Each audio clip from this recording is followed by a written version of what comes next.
আলহামদুলিল্লাহি রব্বিল আলামিন ওয়াসসালাতু ওয়াসসালামু আলা সাইয়্যিদিল মুরসালিন আম্মা বা'দ ফাআউযু বিল্লাহি মিনাশ শাইতানির রাজিম বিসমিল্লাহির রহমানির রহিম আসসালাতু ওয়াসসালামু আলাইকা ইয়া রাসূলুল্লাহ ওয়া আলা আলিকা ওয়া আসহাবিকা ইয়া হাবিবাল্লাহ আসসালাতু ওয়াসসালামু আলাইকা ইয়া নবিয়াল্লাহ ওয়া আলা আলিকা ওয়া আসহাবিকা ইয়া নূর আল্লাহ। মাদানী চ্যানেলের দর্শক শ্রোতা, আলহামদুলিল্লাহ আরেকটিবার উপস্থিত হয়েছি মাদানী চ্যানেল বাংলার ধারাবাহিক অনুষ্ঠান জ্ঞানের ভুবন।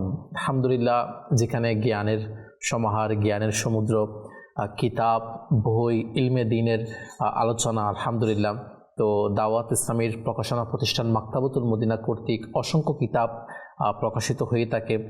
সেরকম অসংখ্য কিতাব যেগুলো লেখক অনেক উলামায়ে কেরাম রয়েছেন, তাদের মধ্যে আমির আহলে সুন্নাত মাওলানা মুহাম্মদ ইলিয়াস আত্তার কাদেরী দামাত বরকাতুহুল আলিয়া এ লিখিত কিতাবও, এবং তার পাশাপাশি দাওয়াত ইসলামীর একটি বিভাগ আল মদিনাতুল ইলমিয়া, যেখানে অনেক আলেম উলামাগণ রয়েছেন।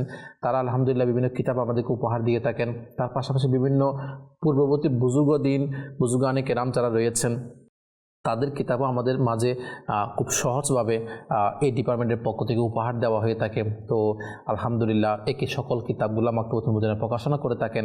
তো আলহামদুলিল্লাহ আমাদের এই অনুষ্ঠানের মধ্যে মাকতাবাতুল মদিনা কর্তৃক প্রকাশিত বিভিন্ন কিতাব নিয়ে আমরা আলোচনা করার সৌভাগ্য হয়। আপনাদের সামনে আমরা তুলে ধরি এই কিতাবের ফজিলত সম্পর্কে, কিতাব মানে পাঠ করার গুরুত্ব সম্পর্কে, এই কিতাব পাঠ করলে আমরা কী কী জানতে পারবো, বিভিন্ন বিস্তারিত জানার সৌভাগ্য হয়ে থাকে আমাদের এই অনুষ্ঠানের মধ্যে। তাই অবশ্যই অনুষ্ঠানের শুরু থেকে শেষ পর্যন্ত আমাদের সঙ্গে থাকবেন ইনশাআল্লাহ। আল্লাহ পাক চাইতো ইলমে দ্বীন এর খাজানা, আলহামদুলিল্লাহ ইলমে দ্বীনের সমুদ্র, সুবহানাল্লাহ। আল্লাহ তাআলা আমাদেরকে আমল করার তৌফিক দান করুক। তো দর্শক, আসুন প্রথমত আমরা দরুদ শরীফ পাঠ করার কেমন ফজিলত ও বরকত রয়েছে সে সম্পর্কে একটি হাদিস শরীফ শ্রবণ করি। প্রিয় নবী রাসূল আরবি সাল্লাল্লাহু তাআলা আলাইহি ওয়া আলিহি ওয়াসাল্লাম ইরশাদ করেন, যে ব্যক্তি আমার উপর একবার দরুদ শরীফ পড়ে আল্লাহ তাআলা তার উপর 10টি রহমত নাজিল করেন। সুবহানাল্লাহ।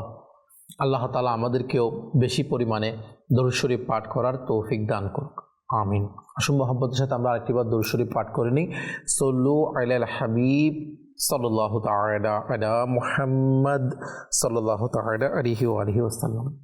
মাশাআল্লাহ দর্শক, আজকে আমরা সুবহানাল্লাহ যে কিতাব সম্পর্কে আপনাদের সামনে তুলে ধরব, ওই কিতাবটি খুবই গুরুত্বপূর্ণ এবং আপনাদেরকে বলি প্রায় 1.5 শতাধিক, প্রায় 150-এরও অধিক গ্রন্থ থেকে সংকলিত ইসলামী মাস, সুবহানাল্লাহ, ইসলামী মাস সমূহের ফজিলত, ইবাদত এবং দৈনিক পঠিত দোয়া ও ওয়াজিফা আলহামদুলিল্লাহ সম্বলিত কিতাব হচ্ছে ইসলামী মাসের ফজিলত নামক এই কিতাব।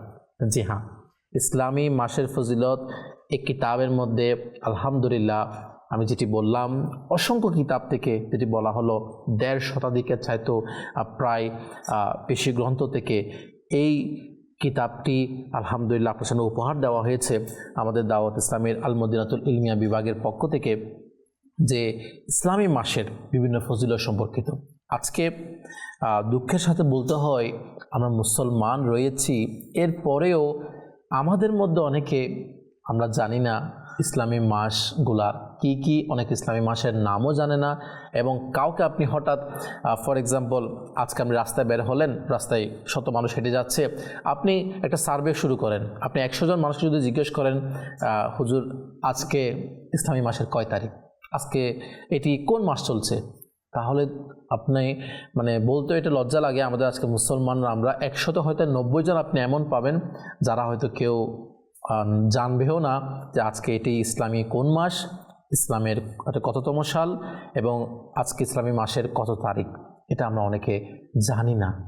তো এই বিষয়গুলো আসলে আমাদের মধ্যে মূলত ইসলামী মাসের ফজিলত সম্পর্কে না জানার কারণে, এবং অ্যাজ এ মুসলিম হিসেবে আমি মুসলমানের সংস্কৃতিতে, মুসলমানের কালচারে যে আমাকে বড় হতে হবে, আমার জীবনযাপন করতে হবে, এই গুরুত্বটা আমার অন্তরের মধ্যে সে সম্পর্কে জ্ঞানটা না থাকার কারণে যে আজকে আমি ইসলামী মাসের খবর আমার থেকে নেই। কারণ আমি প্রশ্ন করতে পারেন, হুজুর ইসলামী মাসের খবর আমার রাখার প্রয়োজন কেন রয়েছে? প্রয়োজন রয়েছে কি কারণে আপনি তখন বুঝতে পারবেন যখন আপনি আলহামদুলিল্লাহ আজকে এই যে কিতাবটা আপনাদের সামনে আমি তুলে ধরেছি ইসলামী মাসের ফজিলত, তখন এই কিতাবে যখন আপনি পড়বেন তখন আপনার অন্তরেও বুঝে আসবে যে আসলে যদি আমি জানতাম আজকে মাসের কয় তারিখ, যদি আমি জানতাম আজকে মাসের এটা কোন মাস চলছে, তাহলে আজকে আমি আলহামদুলিল্লাহ অমুক ইবাদতটা করতে পারতাম, অমুক রোজাটা রাখতে পারতাম, অমুক জিকিরটা করতে পারতাম, অমুক দোয়াটা পড়তে পারতাম। আর আল্লাহ পাকের দয়ায় অমুক মাসের মধ্যে এই দিনে এই আমলটা করার কারণে হয়তো আল্লাহ পাক আমার জীবনের সমস্ত গুনাহকে মাফ করে দিত, হয়তো আল্লাহ পাক আমাকে আমার বিপদ আপদ দূর করে দিত, হয়তো আল্লাহ পাক আমার মুসিবত দূর করে দিত। আরে প্রিয় ইসলামী ভাই, আলহামদুলিল্লাহ আল্লাহ পাক বান্দার পেরেশানি দূর করার জন্য, বান্দার গুনাহ মাফ হওয়ার জন্য, বান্দার নেকের পাহাড় করার জন্য বিভিন্ন জায়গায়, বিভিন্ন মাধ্যমে, বিভিন্ন দিনে, বিভিন্ন সময়ে আমাদেরকে অনেক অনেক আমল বিভিন্ন আম্বিয়া কারামের মাধ্যমে, আমাদের প্রিয় আকাশ সাল্লাল্লাহু আলাইহি সাল্লাম এর মাধ্যমে, বিভিন্ন সাহাবায়ে কারামের মাধ্যমে, আউলিয়া কারামের মাধ্যমে আমাদের কাছে তুলে ধরা হয়েছে যে অমুক সময়ে এই আমলটা করলে এই ফজিলত রয়েছে, অমুক সময়ে এই কাজটা করলে অমুক বরকত রয়েছে, অমুক সময়ে অমুক দিনে এই আমলটা করলে আপনার গুনাহ মাফের এরকম মাধ্যম রয়েছে, এই সময়ে দোয়া করলে দোয়া কবুল হয়ে থাকে, আপনি পেরেশানি দূর হওয়ার জন্য দোয়া করলে দোয়া কবুল হবে, এরকম যে ফজিলতগুলো রয়েছে। তো আমরা তো জানিও না যে কোন মাসে কীরকম ফজিলত, তো আমরা না জানার কারণে আমল করতে পারি না। তো আলহামদুলিল্লাহ দাওয়াত ইসলামীর পক্ষ থেকে আলহামদুলিল্লাহ আমাদেরকে খুবই সুন্দর একটি কিতাব উপহার দিয়েছে, সেটা হচ্ছে ইসলামী মাসের ফজিলত। আলহামদুলিল্লাহ মাত্র 220 টাকা হাদিয়া দিয়ে আপনারা মাকতাবাতুল মদিনা থেকে এই কিতাবটা পেয়ে যাবেন। তো আমি আপনারা যারা যেখান থেকে দেখতে পাচ্ছেন, বিশেষ করে আমাদের মধ্যে অনেকে মা বোন রয়েছে যারা আলহামদুলিল্লাহ বিভিন্ন ওয়াজিফা, বিভিন্ন দোয়া পড়ার জন্য উৎসাহী রয়েছেন। তারা হয়তো অনেক সময় একসাথে একটা জায়গার মধ্যে বিভিন্ন দোয়া, বিভিন্ন মাসের দোয়া তারা খুঁজে পায় না। আলহামদুলিল্লাহ তাদের জন্য অনেক বড় একটা সুসংবাদ যে দাওয়াত ইসলামী একেবারে 12 মাসের বিভিন্ন দোয়াগুলা, বিভিন্ন সময় বিভিন্ন দোয়াগুলা, প্রায় দোয়া আলহামদুলিল্লাহ এই কিতাবের মধ্যে একত্রিত করে দিয়েছে। এবং আলহামদুলিল্লাহ বিভিন্ন ওয়াজিফা এই কিতাবের মধ্যে একত্রিত করে দিয়েছে, বিভিন্ন ইবাদত সম্পর্কে, বিভিন্ন নফল রোজা সম্পর্কে, বিভিন্ন নফল নামাজ সম্পর্কে আলহামদুলিল্লাহ কিতাবের মধ্যে আপনারা পেয়ে যাবেন। পাশাপাশি কোন মাসের, রজবের কেমন ফজিলত, শাবান মাসের কেমন ফজিলত, কোন মাসকে আমার নবী কেমন গুরুত্ব দিয়েছে, হ্যাঁ। তো এই রজব মাসের মধ্যে আল্লাহ পাকের দয়া আমার নবী কেমন গুরুত্ব দিয়েছে, হ্যাঁ। রজব মাস আল্লাহ তাআলার কেমন ফজিলত আমাদেরকে উপহার দিয়েছে আল্লাহ পাক আমাদেরকে। রজব মাসের মধ্যে রোজা রাখার কেমন ফজিলত, ফজিলতগুলো জানার জন্য এই কিতাব আপনাদেরকে অধ্যয়ন করতে হবে ইনশাআল্লাহ। আপনাকে যদি আরেকটু তুলে ধরি, আপনি এক একটা মাস নিয়ে নেন, এভাবে মুহররম থেকে শুরু করে, মুহররম মাসের কেমন ফজিলত, মুহররম মাসের রোজা রাখার কেমন ফজিলত, মুহররম মাসের কোন কোন দিনে কেমন বরকত রয়েছে, কেমন দোয়া রয়েছে। যেমন আপনাকে একটু উদাহরণ দিই, রমজান মাস, সুবহানাল্লাহ, এই রমজান মাসের কেমন বরকত। আচ্ছা, রমজান মাস আসার আগে পবিত্র শাবান মাস, শাবান মাস আমার আকাশ সাল্লাল্লাহু তাআলা আলাইহি ওয়াসাল্লাম বলে শাবান এটি আমার মাস। আমার নবী শাবান মাসকে একেবারে এত আপন করে নিয়েছে। অন্যান্য মাস তো আলহামদুলিল্লাহ এত বরকত ফজিলত আলহামদুলিল্লাহ রয়েছে, কিন্তু আমার প্রিয় আকাশ সাল্লাল্লাহু তাআলা আলাইহি ওয়াসাল্লামের আপনাদের সামনে আমি একটি খুবই সুন্দর একটা হাদিস শরীফ আমি তুলে ধরি। রাসূল পাক সাল্লাল্লাহু তাআলা আলাইহি ওয়াসাল্লাম এর সম্মানিত ফরমান হচ্ছে, শাবান আমার মাস আর রমজান আল্লাহ তাআলার মাস। সুবহানাল্লাহ, সুবহানাল্লাহ। প্রিয় ইসলামী ভাইয়েরা, আল্লাহু আকবার, আল্লাহু আকবার। তো এখান থেকে বোঝা যায় যে আসলে যে আমার নবী শাবান মাসে কত গুরুত্ব দিতেন। আরও কিতাবের মধ্যে রয়েছে, আপনি কিতাব পড়লে জানতে পারবেন। একটু বোঝার জন্য এই কিতাব যখন আমি পড়বো, তাহলে আমার থেকে ওই মাসগুলো সম্পর্কে কেমন কি জানার সৌভাগ্য হবে সেটা বোঝার জন্য বলি। আলহামদুলিল্লাহ, যেমন একটা মাস নিলাম শাবান মাস, যে শাবান মাস সম্পর্কে আমার নবী বলছে শাবান হচ্ছে আমার মাস আর রমজান হচ্ছে আল্লাহ পাকের মাস। তো এই শাবান মাসের মধ্যে সুবহানাল্লাহ সাহাবায়ে কেরাম আলাইহিমুর রিদওয়ানদের ব্যাপারে বলা হচ্ছে, হযরত সাইয়েদনা আনাস বিন মালিক রাদিয়াল্লাহু তাআলা আনহু বলে, শাবান মাসের চাঁদ দৃষ্টিগোচর হলে সাহাবায়ে কেরাম আলাইহিমুর রিদওয়ান কোরআনে পাকের তেলাওয়াতের প্রতি খুব বেশি মনোযোগী হয়ে যেতেন, যেন রমজান মাসের আগমন হচ্ছে, যেন ওই মাসের মধ্যে আরও বেশি পরিমাণে কী করতে পারে, কোরআন পাকের তেলাওয়াত করতে পারে। তারা যাকাত ফিতরা এগুলো আদায় করে ফেলতেন, রমজানের জন্য প্রস্তুতি নিতেন। তা আলহামদুলিল্লাহ শাবান মাসের এরকম ফজিলত রয়েছে। আপনাদেরকে আরেকটু বলি শাবান মাসের কেমন ফজিলত। আমার নবী শাবান মাসের মধ্যে রোজা রাখার ব্যাপারে কেমন গুরুত্ব দিয়েছে।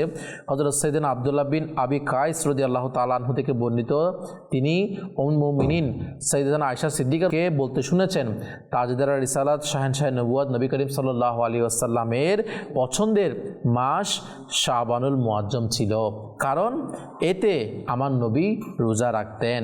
অতঃপর এভাবে এটাকে রমজানুল মুবারক এর সাথে মিলিয়ে দিতেন। সুবহানাল্লাহ। অর্থাৎ শাবান মাসের মধ্যে আমার নবী এত বেশি রোজা রাখতেন, রোজা রাখতে রাখতে রাখতে রমজানের সাথে মিলিয়ে নিতেন। সুবহানাল্লাহ।